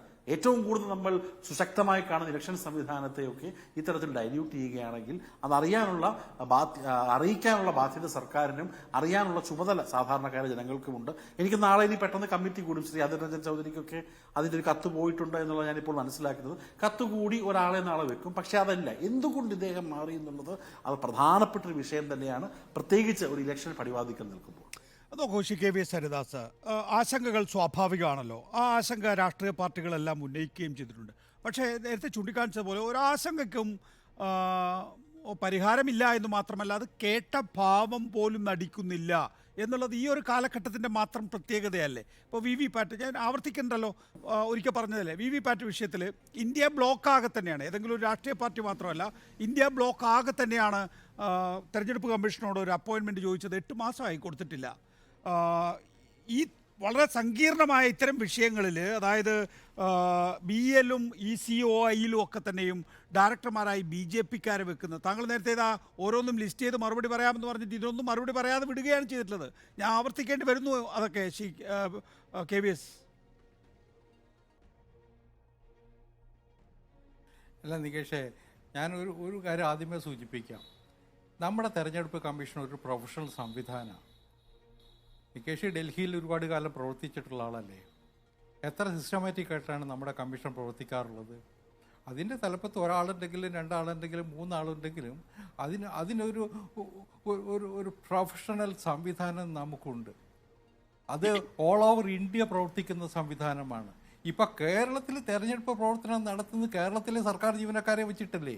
കേരളത്തിലെ പിണറായി വിജയൻ്റെ കീഴിലുള്ള ഇപ്പോൾ പ്രവർത്തിക്കുന്ന IAS ഉദ്യോഗസ്ഥന്മാരെയും മറ്റു ഉദ്യോഗസ്ഥന്മാരെയും പോലീസുകാരെയും വെച്ചിട്ടല്ലേ പ്രവർത്തനം നടക്കുന്നത്? അങ്ങനെ ഒരു സത്യസന്ധമായിട്ടുള്ള ട്രാൻസ്പെറൻ്റ് ആയിട്ടുള്ള ഒരു ഇലക്ട്രൽ സിസ്റ്റം നമുക്കുണ്ട്. അതൊന്നും അട്ടിമറിക്കാനൊന്നും ആർക്കും ഒരാൾ വിചാരിച്ചാലും സാധ്യമല്ല. ഇതൊക്കെ വെറും ആശങ്കകളാണ്. വോട്ടിംഗ് യന്ത്രം കൊണ്ടുവന്നത് ആരാ? നികേഷിന് അറിയാമല്ലോ, ഇന്ദിരാഗാന്ധിയുടെ കാലത്താണ്. വടക്കം പറവൂരെ ഇലക്ഷൻ സമയത്ത് AC ജോസഫ് വേഴ്സസ് ശിവൻപിള്ള തെരഞ്ഞെടുപ്പ് നടക്കുന്ന കാലത്താണ് ആദ്യമായിട്ട്. അതൊക്കെ നമുക്ക് അറിയാവുന്ന കാര്യമാണ്. ഞാൻ ഈ ചോദിച്ച 2 ചോദ്യത്തിൽ മറുപടി പറയൂ KVS, വെറുതെ നീട്ടിക്കൊണ്ടുപോകല്ലേ. BEL അവിടെ എങ്ങനെയാണ് BJP-ക്കാരായിട്ടുള്ള ഡയറക്ടർമാർ വരുന്നത്?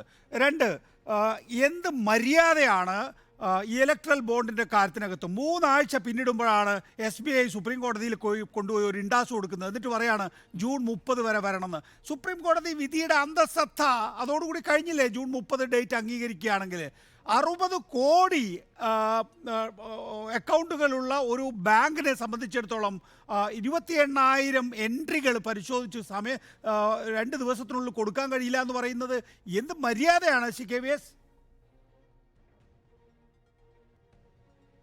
അല്ല, 2 കാര്യങ്ങളാണ് ഇപ്പോൾ നികേഷ് ചോദിച്ചത്. എന്തുകൊണ്ട് BEL BJP-ക്കാരുടെ? BEL അല്ല, ഇന്ത്യയിലെ പൊതുമേഖലാ സ്ഥാപനങ്ങളിലൊക്കെ ഡയറക്ടർമാരായിട്ട് ഗവൺമെൻറ് ആളുകളെ നിയമിച്ചിട്ടുണ്ട്. BJP-ക്കാരായിട്ടുള്ള ആൾക്കാരെ അല്ല, പ്രൊഫഷണൽസിനെയാണ് നിയമിച്ചിട്ടുള്ളത് എല്ലായിടത്തും. BJP-ക്കാരായ 1-2 പേര് അന്ന ചില സ്ഥാപനങ്ങളിലൊക്കെ ഉണ്ടാകുമായിരിക്കും. ഇപ്പോൾ കേരളത്തിലെ സർക്കാർ കമ്പനികളിലൊക്കെ CPM-കാർ കയറിയിരിക്കുന്നില്ലേ? അതുപോലെ പോലും അല്ല. നരേന്ദ്രമോദി ശ്രദ്ധിച്ചത് പ്രൊഫഷണൽസ് ആയിട്ടുള്ള ആളുകളെ പൊതുമേഖലാ സ്ഥാപനങ്ങളിൽ കൊച്ചിൻ ഷിപ്പ്യാർഡിലൊക്കെ നിയമിച്ചിട്ടുള്ളതൊക്കെ അത്തരത്തിലുള്ള ആൾക്കാരെയാണ്. ഇപ്പോൾ പഴയ കാലത്ത് BJP-യുടെ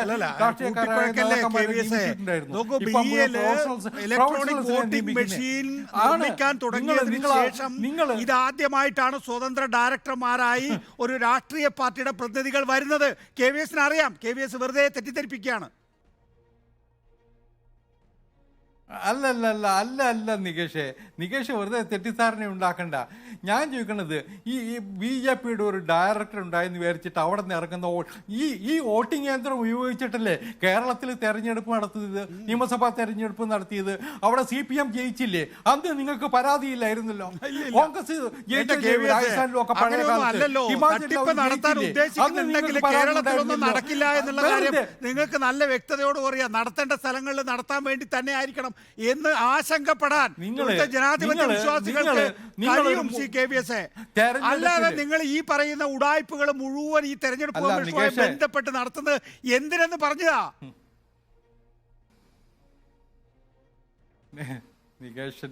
നികേഷ് ഒരു മാധ്യമപ്രവർത്തകനായിട്ട് ഇത് ആങ്കർ ചെയ്യണമെന്നാണ് എനിക്ക് അഭ്യർത്ഥിക്കാനുള്ളത്. അല്ല, മാധ്യമപ്രവർത്തകൻ എന്ന് പറഞ്ഞാൽ എനിക്കെന്താ ആക്ടിവിസ്റ്റ് ആയിക്കൂടെ? എനിക്കെന്താ കുഴപ്പം? നിങ്ങളെ ഇമാതിരി കാര്യങ്ങൾ കാണുന്നപ്പോ എന്താ KVS ചെയ്യേണ്ട? പിന്നെ നിങ്ങൾ ഞാൻ പറഞ്ഞല്ലോ, CPM ജയിച്ചാൽ ഇതേ വോട്ടിംഗ് യന്ത്രം ഉപയോഗിച്ചിട്ട് CPM ജയിച്ചാൽ, കോൺഗ്രസ്സുകാർ ജയിച്ചാൽ വോട്ടിംഗ് യന്ത്രത്തിന് വല്ല ശാഖയിലും പോയി ആം ആദ്മി പാർട്ടി ജയിച്ചാൽ വോട്ടിംഗ് യന്ത്രത്തിന്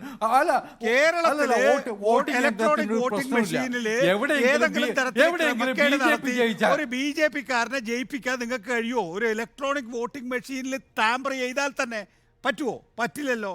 അപ്പൊ പിന്നെ അത് സാധിക്കില്ല. അപ്പൊ സാധിക്കുന്നിടത്ത് ചെയ്യാൻ വേണ്ടിയിട്ടാണോ ചെയ്യുന്നത്? നികേഷേ, അല്ല നികേഷ്, കേരളത്തിൽ മാത്രമല്ലല്ലോ തെരഞ്ഞെടുപ്പ്. കേരളത്തിൽ CPM-കാരാണ് അത് മാനേജ് ചെയ്യുന്നത്. അല്ലല്ല, അവര് ടാമ്പർ ചെയ്തോന്ന് പറഞ്ഞോ നിങ്ങൾ? കേരളത്തിൽ ഇത് മുഴുവൻ ചെയ്യുന്നത് CPM-കാരാണ്. അവരാണത് ടാമ്പർ ചെയ്തിട്ടുണ്ടെങ്കിൽ അങ്ങനെ സമ്മതിച്ചോ? ഇപ്പം ആം ആദ്മി പഞ്ചാബിൽ തെരഞ്ഞെടുപ്പ് നടന്നപ്പോൾ ആം ആദ്മി ജയിച്ചില്ലേ? അവിടെ കോൺഗ്രസിന്റെ ഭരണമായിരുന്നില്ലേ? അവർ കോൺഗ്രസ്സുകാർ ആം ആദ്മിയും കൂടി ചേർന്ന് ടാമ്പർ ചെയ്തതാണോ? ഇതൊക്കെ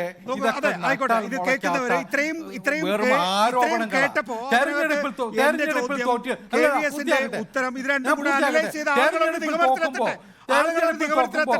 എനിക്ക് മറ്റതിഥികളിലേക്ക് കൂടെ പോകണ്ട്. അല്ല, തെരഞ്ഞെടുപ്പിൽ ബോധപൂർവ്വം ഒഴിവാക്കിയതായിരിക്കുമല്ലോ KVS. അല്ലല്ല, SBIയുടെ റിപ്ലൈക്ക് എനിക്ക് മറുപടിയുണ്ട്. അത് SBI ആണ് തീരുമാനിക്കേണ്ടത്. SBI കൊടുത്ത ബോണ്ടുകളുടെ മുഴുവൻ ഡീറ്റെയിൽസ് അവരുടെ കയ്യിലുണ്ട്. അവർ പറഞ്ഞത് എന്താ?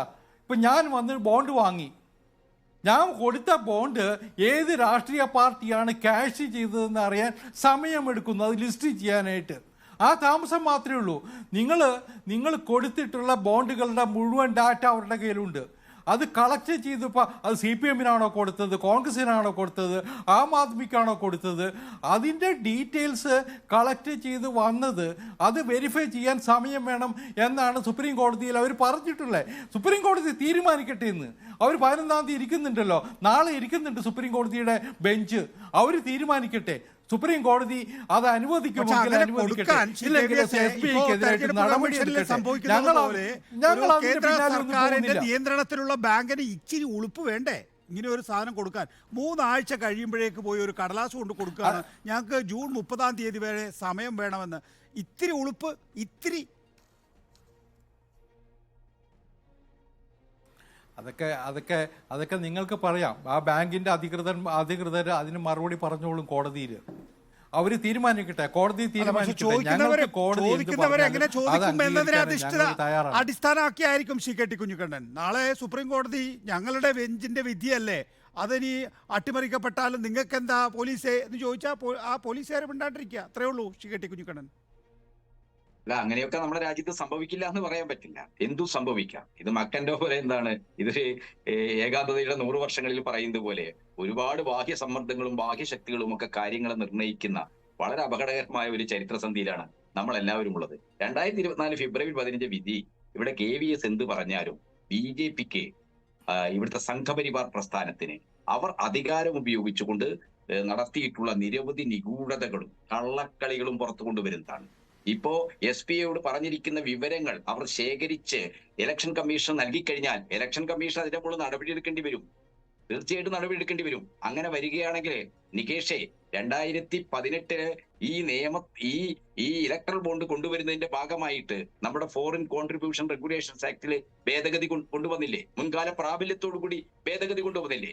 ഈ ഫോറിൻ കോൺട്രിബ്യൂഷൻ റെഗുലേഷൻസ് ആക്ടിന് എന്തിനാണ് ഭേദഗതി വരുത്തിയെന്ന് ചോദിച്ചു കഴിഞ്ഞാൽ BJPക്ക് കിട്ടിക്കൊണ്ടിരിക്കുന്ന പണം ഇവിടെ അദാനി അംബാനി മാത്രമല്ല, ലോകത്തിലെ കുപ്രസിദ്ധങ്ങളായ ബഹുരാഷ്ട്ര കുത്തകകൾ, ഇംഗ്ലണ്ടും അമേരിക്കയും ജപ്പാനും ഒക്കെ കേന്ദ്രമായി പ്രവർത്തിക്കുന്ന വൃത്തികെട്ട കമ്പനികൾ BJPക്ക് പണം കൊടുക്കുന്നുണ്ട്.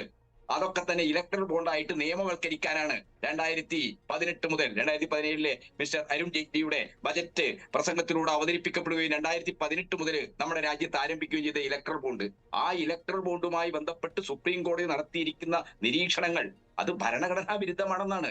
ഭരണഘടനാ വിരുദ്ധമായി ഈ രാജ്യത്തെ തകർക്കുന്ന അധാർമിക സ്രോതസ്സുകളിൽ നിന്ന് പണം സ്വീകരിച്ചു എന്ന കുറ്റമാണ് ഇലക്ട്രൽ ബോണ്ട് സ്വീകരിച്ച പാർട്ടികൾക്കെതിരായിട്ട് നാളെ രാജ്യം ചർച്ച ചെയ്യപ്പെടാൻ പോകുന്നത്. അതിന്റെ പിറകിലുള്ള നിരവധി നിഗൂഢതകൾ, കള്ളക്കളികൾ, ഇതെല്ലാം തന്നെ രാജ്യം ചർച്ച ചെയ്യപ്പെടാൻ പോവുകയാണ്. അപ്പൊ നമ്മളെന്താണ് അരുൺ ഗോയലിന്റെ രാജിയെ അത് എന്തുകൊണ്ടാണെന്ന് അദ്ദേഹം വിശദീകരിച്ചിട്ടില്ല. അത് വിശദീകരിക്കേണ്ടത് തീർച്ചയായിട്ടും സർക്കാരാണ്. ഏത് സമ്മർദ്ദമാണ് അദ്ദേഹത്തിന്റെ മുകളിൽ ഉണ്ടായത്? പക്ഷെ ഈ കാര്യങ്ങളൊക്കെ പരിശോധിക്കുമ്പോൾ നമ്മുടെ ചില അഭ്യൂഹങ്ങളുടെ അടിസ്ഥാനത്തിൽ നടന്ന വിശകലനങ്ങളിൽ ഏറ്റവും പ്രധാനമാണ് കോർപ്പറേറ്റ് ഭീമന്മാരിൽ നിന്ന് അധാർമികമായ ഒരുപാട് കേന്ദ്രങ്ങളിൽ നിന്ന് പണം പറ്റിക്കൊണ്ടാണ് ഈ രാജ്യത്തെ ജനാധിപത്യ സംവിധാനങ്ങളെ, നമ്മുടെ ജനഹിതത്തെയും തെരഞ്ഞെടുപ്പ് പ്രക്രിയയും മാത്രമല്ല ഭരണഘടനയുടെ അടിസ്ഥാനമായി നിൽക്കുന്ന എല്ലാ ജനാധിപത്യ സംവിധാനങ്ങളെയും ഇവരെങ്ങനെയാണ് തകർത്തത്? ആ തകർക്കുന്നതിന് ഉപയോഗിച്ച പണം ആരുടേതാണ്? CIA ലാറ്റിൻ അമേരിക്കൻ രാജ്യങ്ങളിലൊക്കെ പണം ഒഴുക്കുന്നു എന്നൊക്കെയുള്ളത് നമ്മൾ വെറുതെ പറഞ്ഞു പോകുന്ന ഒരു ലോക യാഥാർത്ഥ്യമല്ലല്ലോ. അതൊക്കെ നമ്മുടെ രാജ്യത്ത് എങ്ങനെയാണ് വരുന്നത്? ഇലക്ട്രൽ ബോണ്ട് ഞാൻ വളരെ ശക്തമായി വിശ്വസിക്കുന്നു, ഞാൻ ശക്തമായി ഉന്നയിക്കുന്നു. ഈ ഇലക്ട്രൽ ബോണ്ട് വഴി അധാർമികമായ വൈദേശിക ശക്തികളിൽ നിന്ന്, വൈദേശിക ഫണ്ട് സോഴ്സുകളിൽ നിന്ന് BJPയുടെ ഉൾപ്പെടെയുള്ള രാഷ്ട്രീയ പാർട്ടികൾ പണം പറ്റിയിട്ടുണ്ട്. അത് മുൻകാല പ്രാബല്യത്തോടെ അരുൺ ജെയ്റ്റ്ലി ഈ ഫോറിൻ കോൺട്രിബ്യൂഷൻ റെഗുലേഷൻ ആക്ട് അമെൻമെന്റ് ചെയ്ത് 76 മുതലുള്ളതിനെ ബാധകമാക്കിയത് എന്താണ്? എല്ലാരെയും ബാധിക്കുന്ന പ്രശ്നമാണ്. ഈ കാര്യത്തിൽ ഞങ്ങൾ എന്താണ് കുറച്ചും കൂടെ എല്ലാവരെയും രക്ഷിക്കാനുള്ള ഒരു നടപടിയിലേക്കാണ് പോകുന്നതാണ്. അപ്പോ അഴിമതിയെ, രാജ്യവിരുദ്ധ കേന്ദ്രങ്ങളിൽ നിന്ന് പണം പറ്റിയതിനെ നിയമവൽക്കരിക്കുന്ന ഒന്നാണ് ഇലക്ട്രൽ ബോണ്ട്. ഇവിടെ KVS പോലുള്ള ആളുകൾ നാക്കെടുത്താൽ 24 മണിക്കൂറും രാജ്യദ്രോഹം പറയുന്ന ആൾക്കാരാ. മുസ്ലിങ്ങളെ രാജ്യദ്രോഹിയാക്കുന്നവരാ. പാവപ്പെട്ട കുക്കികളെ മ്ലേച്ഛരും രാജ്യദ്രോഹികളാക്കുന്നവരാ. ക്രിസ്ത്യാനികളെ ഇന്ത്യയുടെ ധർമ്മശുദ്ധി നശിപ്പിക്കുന്ന ആളുകളായിട്ട് വേട്ടയാടുന്നവരാ. അങ്ങനെയുള്ള മാന്യന്മാരായ സുഹൃത്തുക്കൾ ഇലക്ട്രൽ ബോണ്ട് വഴി ഈ രാജ്യം ഭരിക്കുന്ന പാർട്ടി കൈക്കലാക്കിയിരിക്കുന്ന ആയിരക്കണക്കിന് കോടികളുടെ കണക്ക്, അതിന്റെ വിശദാംശങ്ങൾ, അതിന്റെ വിവരങ്ങൾ ഇലക്ഷൻ കമ്മീഷൻ സമർപ്പിക്കണം എന്ന് പറഞ്ഞപ്പോൾ അതിൽ നിന്ന് ഒഴിഞ്ഞു മാറുകയാണ്. അതിനുവേണ്ടി SBIക്ക് മുകളിൽ സമ്മർദ്ദമുണ്ടായി. SBIക്ക് മുകളിൽ ഉണ്ടായ സമ്മർദ്ദത്തിന്റെ തുടർച്ചയാണ് ഇലക്ഷൻ കമ്മീഷന് മേലുണ്ടായ സമ്മർദ്ദം എന്ന് നമ്മൾ കാണണം. അരുൺ ഗോയലിന്റെ രാജി, അദ്ദേഹം വ്യക്തിപരമായ എന്തെങ്കിലും പ്രശ്നമുള്ളത് കൊണ്ട് ഒഴിഞ്ഞു പോയതല്ല. പക്ഷെ നമുക്ക് എല്ലാവർക്കും അറിയാലോ, ഈ സമ്മർദ്ദം മാത്രമല്ലോ, പേശീബലം ഉപയോഗിക്കുന്ന രാജ്യത്തെ എല്ലാ ജനാധിപത്യ സംവിധാനങ്ങളെയും നീതിന്യായ വ്യവസ്ഥയും പേശീബലം ഉപയോഗിച്ച് തങ്ങളുടെ പരിധിയിലേക്ക് കൊണ്ടുവരുന്നവരാണ് ഈ സംഘപരിവാർ സർക്കാർ. ജസ്റ്റിസ് ലോയൊക്കെ നമ്മുടെ മുമ്പിലുണ്ടല്ലോ, ജീവിച്ചിരിക്കുന്ന ഉദാഹരണങ്ങളുണ്ടല്ലോ. ജസ്റ്റിസ് ലോയെ എന്തുകൊണ്ടാണ് കൊല്ലപ്പെട്ടത്? അപ്പൊ ഇത്തരം അനുഭവങ്ങളുടെയൊക്കെ പശ്ചാത്തലത്തിൽ അരുൺ ഗോയലിന്റെ രാജി ചർച്ച ചെയ്യുകയും വിശകലനം ചെയ്യുകയും ചെയ്യുമ്പോൾ രാജ്യമെത്തപ്പെട്ട ഒരു അപകടകരമായ ചരിത്രസന്ധിയിൽ അരുൺ ഗോയലിനെ പോലുള്ള സ്വതന്ത്രമായി പ്രവർത്തിക്കേണ്ട ഒരു ഇലക്ഷൻ കമ്മീഷനിലെ ഒരു അംഗത്തിന്, ഒരു കമ്മീഷണർക്ക് രാജിവെച്ചൊഴിഞ്ഞു പോകേണ്ടി വന്നിരിക്കുന്നു. ഇലക്ഷൻ കമ്മീഷൻ തട്ടിപ്പുകൾ 3-2 എത്തിക്കാനുള്ള വഴിയാണോ? അതിന്റെ അടിസ്ഥാനത്തിൽ ഒരു ഭരണഘടനാ ഭേദഗതി ആ നിലയിൽ കാണേണ്ടതുണ്ട്. അനന്ത്കുമാർ ഹെഗ്ഡെ എന്ന് പറഞ്ഞ BJPയുടെ MP അവരുടെ ഒരു നറേറ്റീവ് സെറ്റ് ചെയ്യുന്ന ഒരാളാണ്. പുള്ളിക്കാരൻ വായിൽ തോന്നുന്നൊക്കെ വിളിച്ചു പറയുന്നത് നമുക്ക് വിചാരിക്കും. പക്ഷേ അത് പിന്നെ BJP പ്രാവർത്തികമാക്കും. ഇന്നും അനന്ത്കുമാർ ഹെഗ്ഡെ പറഞ്ഞിരിക്കുന്നത് 3-2 ഭൂരിപക്ഷം കിട്ടുകയാണെങ്കിൽ നമ്മൾ ഭരണഘടന പൂർണ്ണമായും മാറ്റുമെന്നൊക്കെയാണ് പറയുന്നത്. അത് അദ്ദേഹം പറയുന്നത് സാധ്യമല്ല എന്നുള്ളത് എല്ലാവർക്കും അറിയാവുന്ന ഒരു കാര്യമാണ്. അതിനുശേഷം BJP ഇപ്പോൾ ട്വിറ്ററിൽ ആ വിഷയത്തിൽ അനന്ത്കുമാറിൽ നിന്ന് ഡിസ്റ്റൻസ് ചെയ്തിട്ട് അത് BJP നയമല്ല, അദ്ദേഹത്തെ ശാസിക്കുന്ന രീതിയിൽ പറഞ്ഞിട്ടുണ്ട്. പക്ഷെ BJP ചെയ്യാൻ പോകുന്നതും അത് തന്നെയാണ്. കാരണം അവർക്ക് കൃത്യമായിട്ടുള്ള അവരുടെ രാഷ്ട്രീയ അജണ്ടകൾ ഇതുപോലത്തെ ചില ഫ്രിഞ്ച് എലമെന്റ്സിനെ കൊണ്ട് അത് വെളിയിലേക്ക് വിടും. അത് പിന്നെ നടപ്പിലാക്കുന്നതാണ് അവരുടെ ലക്ഷ്യം. ആ ഫ്രിഞ്ച് എലമെന്റ്സിനെ ഇഷ്ടപ്പെടുന്ന BJPയുടെ ആ തീവ്ര ആശയങ്ങളുടെ കൂടെ നിൽക്കുന്ന ആളുകൾക്ക് കൊടുക്കുന്നൊരു സൂചനയാണ്. അതൊരിക്കലും നടക്കില്ല എന്നുള്ളത് നമുക്ക് എല്ലാവർക്കും അറിയാം. എന്നിരുന്നാലും ഈ ഒരു ഇലക്ഷൻ ഞാൻ പറഞ്ഞില്ലേ, ഇത് സെറ്റ് ചെയ്യുന്ന അതിലേക്കാണ്. അടുത്തൊരാഴ്ചത്തേക്ക് പുതിയ ഇലക്ഷൻ വരുമ്പോൾ ഇത്തരത്തിലുള്ള തീവ്രത വേണോ, അതല്ലെങ്കിൽ എല്ലാവരെയും ഉൾക്കൊള്ളുന്ന സാധാരണക്കാർക്ക് പ്രാപ്യമായിട്ടുള്ള സർക്കാർ വേണമോ എന്നുള്ള ചോദ്യമായിരിക്കും ജനങ്ങളുടെ ഉള്ളിൽ വരുന്നത്. അതൊരു സംശയവുമില്ല. ഇത്തവണ ഇന്ത്യ മുന്നണിയുടെ കീഴിലേക്ക് തന്നെ ഭരണം വരുമെന്നുള്ള വിശ്വാസമാണ് നമുക്ക് എല്ലാവർക്കും. BJP പറയുന്ന ഈ വലിയ സാമ്പത്തിക വളർച്ച ഒക്കെ പണക്കാർക്കും ശതകോടീശ്വരന്മാർക്കും മാത്രമാണ്. ഏറ്റവും താഴെത്തട്ടിൽ പോകുമ്പോൾ സാധാരണ ആളുകളിൽ വലിയ ഒരു ഡിസ്ട്രസ് ഉണ്ട്, വലിയൊരു ദുഃഖമുണ്ട്, വലിയൊരു മ്ലാനതയുണ്ട്.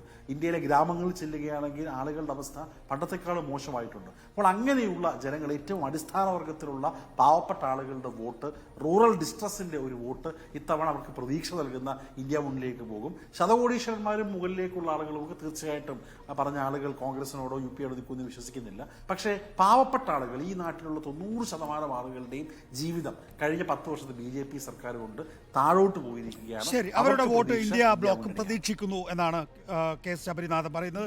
KVS അതിന് മറുപടിയും, ഈ BJP എന്ന് പറയുന്നത് ഒരു വടക്കേ ഇന്ത്യൻ പടിഞ്ഞാറേ ഇന്ത്യൻ പാർട്ടിയല്ലേ, അതിന് കിട്ടാവുന്ന സീറ്റുകളൊക്കെ 2019 കിട്ടിക്കഴിഞ്ഞിരിക്കുന്നു. ഈ 3-2 എന്നുള്ള സ്വപ്നം ഇനി സഫലമാകണമെങ്കിൽ ഇലക്ഷൻ കമ്മീഷൻ സഹായിക്കണമെന്നാണോ?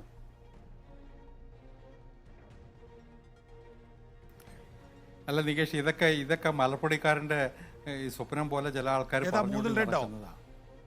ജനങ്ങൾക്കിടയിൽ ഞങ്ങൾക്ക് നല്ല സ്വാധീനമുണ്ട്, ഞങ്ങൾ ആത്മവിശ്വാസത്തോടെയാണ് തെരഞ്ഞെടുപ്പിലേക്ക് പോകുന്നത്, 370 സീറ്റ് 400 സീറ്റ് എന്നൊക്കെ ഞങ്ങൾ പറയുന്നത് വെറും കമ്മതി കണക്കുമല്ല.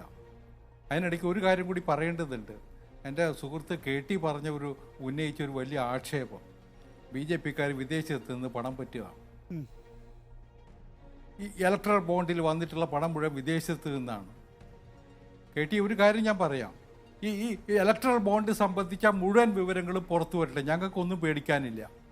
BJPക്ക് കിട്ടിയ സംഭാവനയുണ്ടല്ലോ, അതിൽ 50% താഴെ ഇലക്ട്രൽ ബോണ്ടുള്ളൂ. ബാക്കിയൊക്കെ 50, 100, 1000 നാട്ടുകാർ സംഭാവന നൽകിയിട്ടുള്ള പണമാണ്. ഇപ്പോഴും ഉണ്ട് അതിനുള്ള സംവിധാനം. ഞങ്ങൾക്ക് ഓൺലൈനായിട്ട് BJPക്ക് സംഭാവന ചെയ്യാനുള്ള സംവിധാനമുണ്ട്. അതിലൂടെ ജനങ്ങൾ, കോടിക്കണക്കിന് ജനങ്ങൾ പാർട്ടിക്ക് പണം നൽകുന്നുണ്ട്. ഇലക്ട്രൽ ബോണ്ടിനെ മാത്രം ആശ്രയിച്ചിട്ട് അല്ലല്ല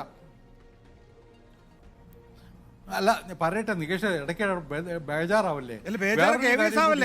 വിദേശത്ത് നിന്ന് പണം പറ്റിക്കൊണ്ട് ഇലക്ട്രൽ ബോണ്ട് വഴി എത്ര കോടി പൂർത്തിയാക്കട്ടെ, ഞാൻ പറയാം, വരാതിലേക്ക്. ഞാൻ വിദേശത്തെ പണത്തെ കുറിച്ചാണല്ലോ ആരോപണം. ഞാൻ പറയാം, വിദേശത്ത് നിന്ന് പണം പറ്റിക്കൊണ്ട് രാഷ്ട്രീയ പ്രവർത്തനം നടത്തിയിരുന്ന ആരാ നികേഷ്? ഇന്ത്യയില് ഇവിടെ പ്രവർത്തനം നടത്തിയിരുന്നത് ആരാ? ഇന്ത്യയിലെ ഒരു രാഷ്ട്രീയ പാർട്ടിക്ക് ഈ തെരഞ്ഞെടുപ്പ് പെരുമാറ്റച്ചട്ടത്തിലെ ഒരു ലോക്സഭാ മണ്ഡലത്തിലും നിയമസഭാ മണ്ഡലത്തിലും പഞ്ചായത്ത് തെരഞ്ഞെടുപ്പിലും ചെലവഴിക്കാവുന്ന തുക അനുസരിച്ചേ ചെലവഴിക്കാൻ കഴിയുമെങ്കിൽ ഈ 1566 കോടി രൂപ ഫിക്സഡ് ഡെപ്പോസിറ്റ് ആയാൽ അതിന്റെ പലിശ കൊണ്ട് എല്ലാ തെരഞ്ഞെടുപ്പുകളും നടത്താൻ കഴിയും. KVS, ആ നിങ്ങളാണ് പറയുന്നത് ഞങ്ങൾക്ക് ഇത്രേ കിട്ടിയിട്ടുള്ളൂ എന്ന്. അല്ല, ഞാനൊന്ന് പൂർത്തിയാക്കാം നികേഷ്, ഒരു മിനിറ്റ്. ഞാനൊന്ന് എൻ്റെ വിദേശ ഫണ്ടിങ്ങിനെ കുറിച്ചുള്ള ആക്ഷേപത്തിന് മറുപടി പറയേണ്ടതുണ്ട്. അതുകൊണ്ടാണ് വിദേശ ഫണ്ടിങ് വാങ്ങിയിരുന്ന CPI-കാരുടെയും കമ്മ്യൂണിസ്റ്റുകാരുടെയും സ്ഥിതി നമുക്കറിയാലോ. ആ മിത്രോഗിൻ ഡോക്യുമെന്റ്സ് ഉണ്ട്, KGB കൊടുത്ത പണത്തിൻ്റെ കണക്ക്. KGBയുടെ ഡോക്യുമെന്റ്സ് വച്ചിട്ടാ. അതിൽ കോൺഗ്രസ്സുകാർ ഉൾപ്പെടെ പണം പറ്റിയിട്ടുണ്ട്, ഇന്ത്യയിലെ കമ്മ്യൂണിസ്റ്റുകാർ മുഴുവൻ പറ്റിയിട്ടുണ്ട്, മാധ്യമപ്രവർത്തകരുണ്ട്. അങ്ങനെ വിദേശത്ത് നിന്ന് പണം പറ്റി ജീവിച്ചിരുന്ന കുറേ ആൾക്കാരുണ്ട്. ഇന്ന് അതിനൊന്നും സാധ്യതയില്ല. അതുകൊണ്ട് ബേജാറായിട്ട് കാര്യമൊന്നുമില്ല. ഇത്തരം കാര്യങ്ങളിൽ BJPക്ക് നേരായ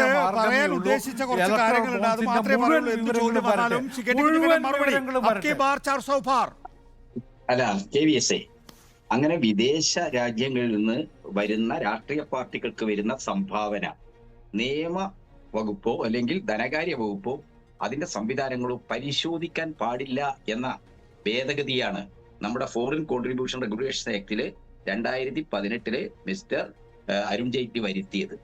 അതിനെ വലിയ വിവാദപരമായി നമ്മുടെ രാജ്യത്ത് ചർച്ച ചെയ്തിട്ടുണ്ട്. ദേശീയ പത്രങ്ങളൊക്കെ അത് ചർച്ച ചെയ്തിട്ടുണ്ട്. ആ ചർച്ചയുടെ സന്ദർഭത്തിൽ ഉയർന്നു വന്ന വളരെ പ്രധാനപ്പെട്ട ഒരു പ്രശ്നമാണിത്.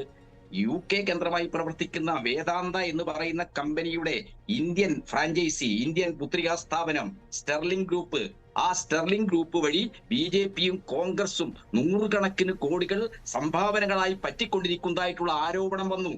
ആ വിവാദത്തിൽ ഇടപെട്ടുകൊണ്ട് ഡൽഹി ഹൈക്കോടതി നടത്തിയിട്ടുള്ള നിരീക്ഷണങ്ങളെല്ലാം നമ്മുടെ മുമ്പിലുണ്ട്. മിസ്റ്റർ KVS, താങ്കൾ ഒരു കാര്യം ആലോചിക്കണം. ഇങ്ങനെയൊക്കെയുള്ള ഒരു നിയമം ഉണ്ടാക്കിയത് നിങ്ങൾ കമ്മ്യൂണിസ്റ്റുകാരെ രക്ഷിക്കാനാണോ? റഷ്യയിൽ നിന്നും ചൈനയിൽ നിന്നൊക്കെ പണം വാങ്ങുന്ന ആൾക്കാരെ രക്ഷിക്കാനാണോ? രാഷ്ട്രീയ പാർട്ടികൾ കിട്ടുന്ന സംഭാവനകൾ നിയമവകുപ്പോ ധനകാര്യ വകുപ്പോ പരിശോധിക്കാൻ പാടില്ലെന്നുള്ള നിയമം ഉണ്ടാക്കിയത് കോൺഗ്രസ് അല്ല, BJP അല്ല, CPM അല്ല. ഏത് രാഷ്ട്രീയ പാർട്ടിയും വിദേശ രാജ്യങ്ങളിലെ അധാർമിക സ്രോതസ്സുകളിൽ നിന്ന് പണം പറ്റുന്നുണ്ടോ എന്ന് പരിശോധിക്കപ്പെടണ്ടേ? അത് പരിശോധിക്കാൻ കഴിയാത്ത രീതിയിൽ നിങ്ങൾ ഉണ്ടാക്കിയ ഇലക്ട്രോൾ ബോണ്ട് ഭരണഘടനാ വിരുദ്ധമാണ്. അജ്ഞാത കേന്ദ്രങ്ങളിൽ നിന്ന് ജനങ്ങൾ അറിയാതെ, പൗരരറിയാതെ പണം പറ്റുന്നു. ആ പണം ഉപയോഗിച്ച് രാജ്യത്തിന്റെ ജനാധിപത്യ സംവിധാനത്തെ നിങ്ങൾ തകർക്കുന്നു. അതാണ് ഞാൻ ഈ ചർച്ചയിൽ പറഞ്ഞ ആരോപണം. അല്ലാതെ വെറുതെ പറയുകയല്ല. എല്ലാം രേഖകളാണ്, എല്ലാം ഈ രാജ്യം ചർച്ച ചെയ്യുന്നതാണ്. പക്ഷെ ഈ രാജ്യത്ത് ഇതെല്ലാം എന്നതാണ് ഒരു രാഷ്ട്രീയ മുന്നേറ്റമാക്കാൻ കഴിയുന്നില്ല എന്നുള്ള പ്രതിപക്ഷത്തിന്റെ ഒരു പ്രശ്നമുണ്ട്. അത് വളരെ പ്രധാനമാണ്. പിന്നെ ഒറ്റ കാര്യം കൂടി, ഈ 400 സീറ്റ് നേടിയിട്ട് അനന്തകുമാർ ഹെഗ്ഡെ പറയുന്നത് പോലെ ഭരണഘടന ഭേദഗതി എന്തായാലും ഈ പ്രാവശ്യം BJPക്ക് കഴിഞ്ഞില്ല. UPയും ബീഹാറും ഒക്കെ അതിശക്തമായ രീതിയിൽ ഏറ്റവും കൂടുതൽ സീറ്റ് നൽകുന്ന UP, അതേപോലെ തന്നെ ബീഹാർ, ഇവിടെ എല്ലാം എന്താണ് കഴിഞ്ഞ പ്രാവശ്യം കിട്ടിയ സീറ്റ് BJPക്ക് കിട്ടുമോ? ഒരു സ്വതന്ത്ര നിരീക്ഷകൻ മഹാരാഷ്ട്രയിൽ അടിപൂരാണ്. ഏതായാലും അക്കാര്യങ്ങളൊക്കെ നമുക്ക് ചർച്ച ചെയ്യാം പിന്നീട്. KT കുഞ്ഞിക്കണ്ണൻ, PDT ആചാരി സഹകരിച്ചതിന് നന്ദി. KT Kunhikannan, KS Sabarinathan, KVS Haridas, നന്ദി.